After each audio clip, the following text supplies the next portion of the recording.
ಮುಂಗಾರು ಆರಂಭ ಆಗಿದೆ. ಮುಂಗಾರು ಇನ್ನೇನು ಶುರುವಾಗುತ್ತೆ. ಬಿತ್ತನೆ ಕಾರ್ಯವನ್ನ ಶುರು ಇಟ್ಕೊಳ್ಳೋಣ ಅನ್ನೋ ರೈತರಿಗೆ ಸರ್ಕಾರ ಈಗ ಬಿಗ್ ಶಾಕ್ ಕೊಡ್ತಾ ಇದೆ. ಬಿತ್ತನೆ ಬೀಜದ ಬೆಲೆ ದಿಢೀರ್ ಅಂತ ಏರಿಕೆ ಆಗಿದೆ.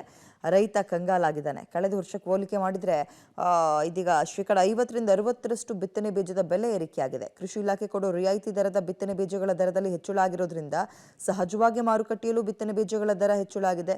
ವಿವಿಧ ಕಂಪನಿಗಳ ಬಿತ್ತನೆ ಬೀಜಗಳ ಬೆಲೆಯೂ ಕೂಡ ಸಿಕ್ಕಾಪಟ್ಟೆ ಏರಿಕೆಯಾಗಿದ್ದು ಯಾವುದರ ಬೆಲೆ ಎಷ್ಟೆಷ್ಟಿದೆ ಅಂತ ಒಂದ್ಸಲ ನೋಡೋಣ. ಓಕೆ, ಬಿತ್ತನೆ ಬೀಜದ ದರ ಏರಿಕೆಯಾಗಿದ್ದು ಹೆಸರುಕಾಳು ಇದೀಗ ಸಾಮಾನ್ಯ ವರ್ಗಕ್ಕೆ 501 ರೂಪಾಯಿ. ಓಕೆ, 2023 ಕಳೆದ ವರ್ಷ ಇದ್ದಿದ್ದು. ಅದೇ ಈ ವರ್ಷ ಈಗ 805 ರೂಪಾಯಿ. ಅಂದರೆ ಅಲ್ಲಿಗೆ ಆಯ್ತಲ್ಲ, 50ರಿಂದ 60% ಎಕ್ಸ್ಟ್ರಾ ಆಗಿರುವಂಥದ್ದು. ಈಗ ಮೀಸಲಾತಿ ಇದಕ್ಕೂ ಕೂಡ ಕೊಡ್ತಾರೆ SC/STಗೆ. ಸೊ 439 ಒಬ್ಬರಿಗೆ 724 ಈ ವರ್ಷ. ಕಳೆದ ವರ್ಷಕ್ಕೆ ಕಂಪೇರ್ ಮಾಡಿದ್ರೆ ಇಲ್ಲೂ ಜಾಸ್ತಿ ಆಗಿದೆ.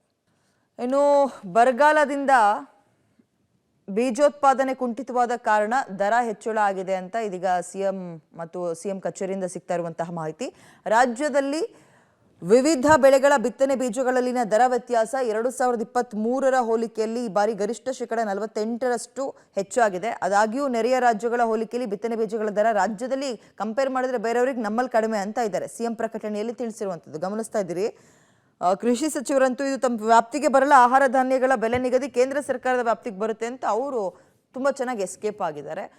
ಇವರಿಬ್ಬರ ಅಂದರೆ ಈಗ ಗಂಡ ಹೆಂಡತಿ ಜಗಳದಲ್ಲಿ ಕೂಸು ಬಡವಾಯಿತು ಅನ್ನೋ ರೀತಿಯಲ್ಲಿ ಮಳೆ ಬಂದಿದೆ, ಇವ್ರುಗಳ ಸಬೂಬು ಅಥವಾ ಕಾರಣಗಳನ್ನು ಕೇಳ್ಕೊಂಡು ಕೂರಕ್ಕಾಗಲ್ಲ. ಬಿತ್ತನೆ ಬೀಜವನ್ನು ಬಿತ್ಬಿಡ್ಬೇಕು ಸಮಯಕ್ಕೆ ಸರಿಯಾಗಿ ಮಳೆ ಆರಂಭ ಆದಾಗ.